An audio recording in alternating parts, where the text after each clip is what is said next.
गरुड़ जी अपने विशाल स्वर्ण पंखों को समेटे श्री कृष्ण के चरणों में दंडवत प्रणाम करते हुए बोले, हे प्रभो, हे योगेश्वर, मैं एक गंभीर जिज्ञासा लेकर आपके श्री चरणों में उपस्थित हुआ हूं। यह संसार माया से ढका हुआ है और मनुष्य मृत्यु को लेकर सदा भ्रमित रहता है। कृपया बताइए, मृत्यु क्या है? आत्मा कहाँ जाती है? और क्या कोई अपने प्रिय जन की मृत्यु के बाद उसके हित में कुछ कर सकता है? हे सर्पराज, तू सौभाग्यशाली है जो यह प्रश्न पूछ रहा है। जो मृत्यु का रहस्य जान लेता है वह संसार की मोह माया से छूट जाता है।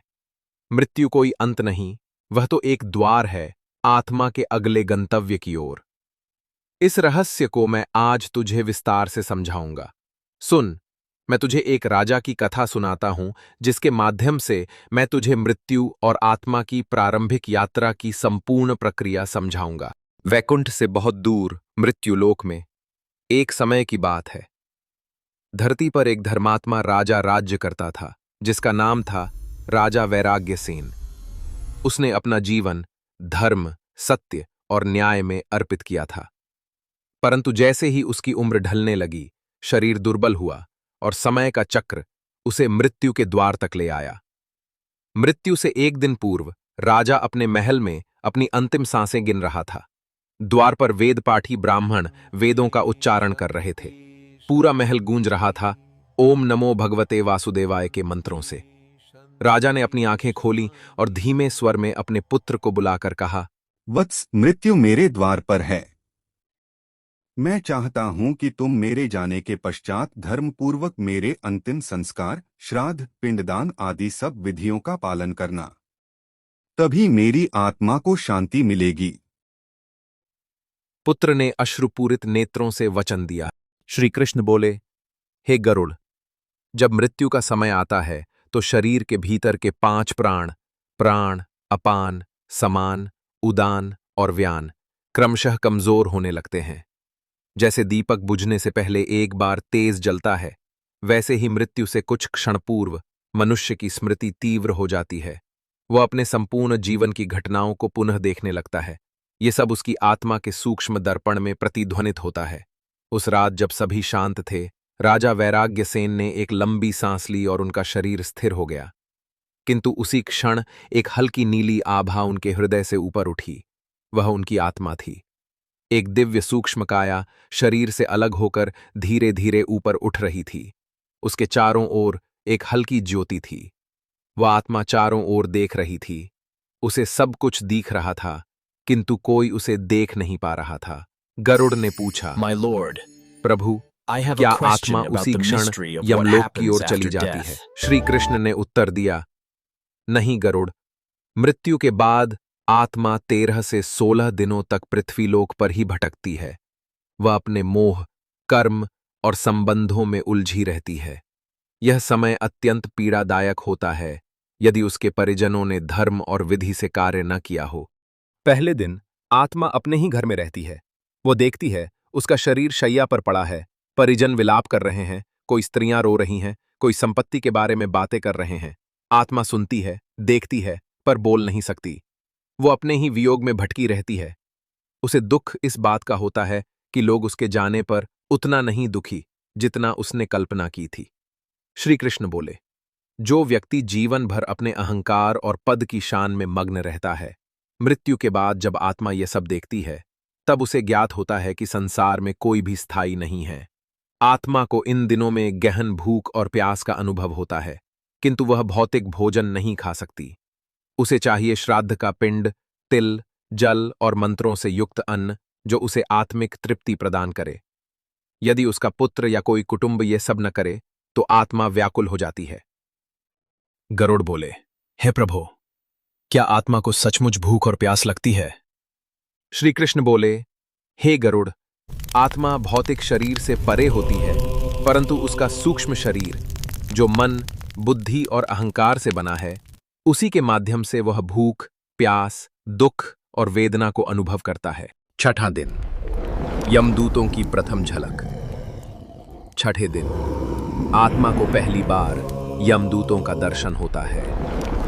वे अत्यंत भयानक रूप में प्रकट होते हैं। अश्वत्थामा जैसे काले लंबी जटाएं, लाल दहकती हुई आंखें, गदा और पाश लिए हुए। आत्मा डर जाती है, परंतु यमदूत उस पर तब तक अधिकार नहीं जमाते जब तक उसके पिंडदान और दशगात्र पूरे न हो जाएं।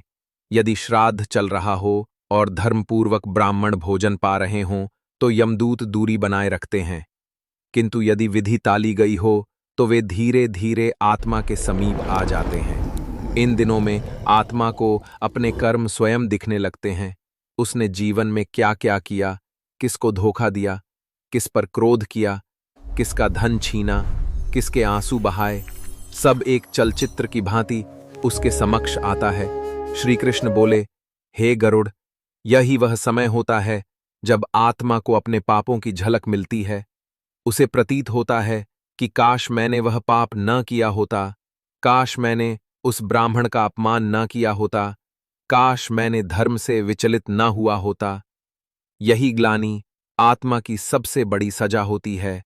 11वें दिन यदि विधिपूर्वक पिंडदान किया जाए, तिल, जौ, कुशा और जल से, तो आत्मा को सूक्ष्म शरीर की प्राप्ति होती है, जिससे वह यात्रा के लिए सक्षम होती है।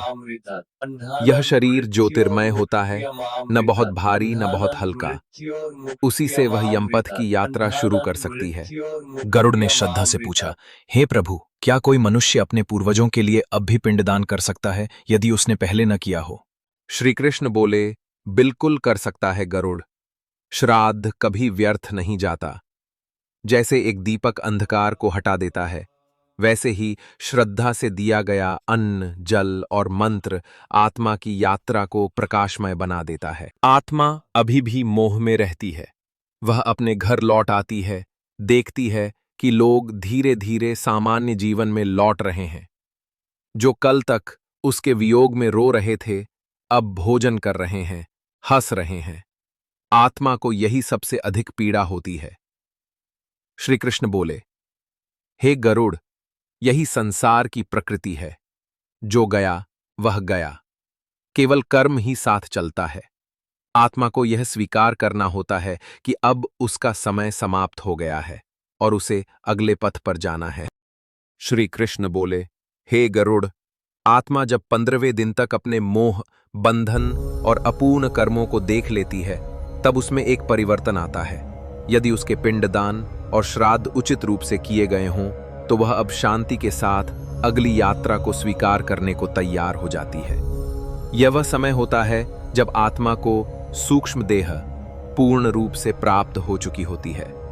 अब वह वस्त्रहीन नहीं, बल्कि प्रकाशमय रूप में होती है। उसके चारों ओर एक दिव्य आभा होती है, जो उसके कर्मों के अनुसार तेज या मंद होती है। गरुड़ ने पूछा, प्रभु, क्या आत्मा अपने साथ किसी को देखती है इस समय?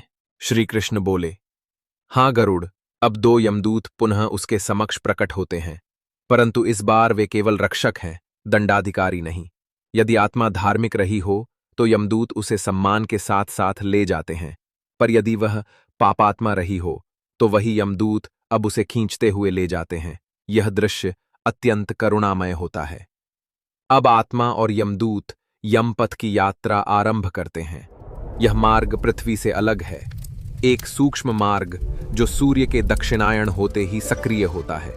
यह मार्ग बहुत लंबा होता है, 86,000 योजन लंबा, जहां आत्मा को 16 मुख्य स्थानों से होकर गुजरना होता है। श्री कृष्ण बोले, इस मार्ग में आत्मा को उसके पापों के अनुसार अनेक स्थानों पर यातनाएं मिलती हैं।